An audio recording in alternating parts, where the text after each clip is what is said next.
என்ன மாமா, உங்க பொண்ணை வீட்டுக்கு அனுப்புற ஐடியா இருக்கா இல்லையா? ஐயோ மாப்பிள்ள, என் பொண்ணை இனிமேல் இங்க அனுப்பாதீங்க, நீங்களே வச்சுக்கோங்க. ஐயோ என்ன மாமா சொல்றீங்க? 20 வருஷமா வளர்த்துற நீங்களே இப்படி சொன்னா அப்படி என்ன பண்ணா? அவ என்ன பண்ணாளா? போட்டு சாப்பிடுறே. என் புருஷன் பாவம் அங்க நான் இல்லாம எவ்வளவு கஷ்டப்படுறாரோ. அதெல்லாம் நிம்மதியா தான் இருப்பாரு. பா, அவ கிடக்குறா, நீ சாப்பிடுமா சாப்பிடுமா.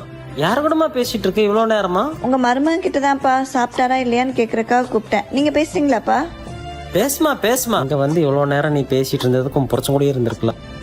அவர் இல்லாம தூக்கமே வர மாட்டேங்குது. அங்க அவர் தூங்கிருப்பாரா அப்படின்னு உங்களையே கேக்குறா மாப்பிள்ள. இங்க வந்து பெத்தவங்க யாரையும் மதிக்கிறதே கிடையாது. உங்ககிட்ட அவ அப்படி பண்றா, ஆனா இங்க நான் வீட்டுல அப்பா செல்லம். எங்க அப்பா எனக்கு எது கேட்டாலும் வாங்கி கொடுத்துருவாரு. எப்பா பார்த்தாலும் உங்க அப்பா அம்மா பத்தி மட்டுமே பேசு.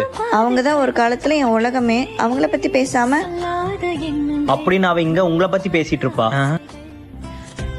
ஏய், இங்க என்னடி பண்ற? ஓ, உங்க அப்பா தொலை தாங்க முடியாம அனுப்பிச்சுட்டாரா?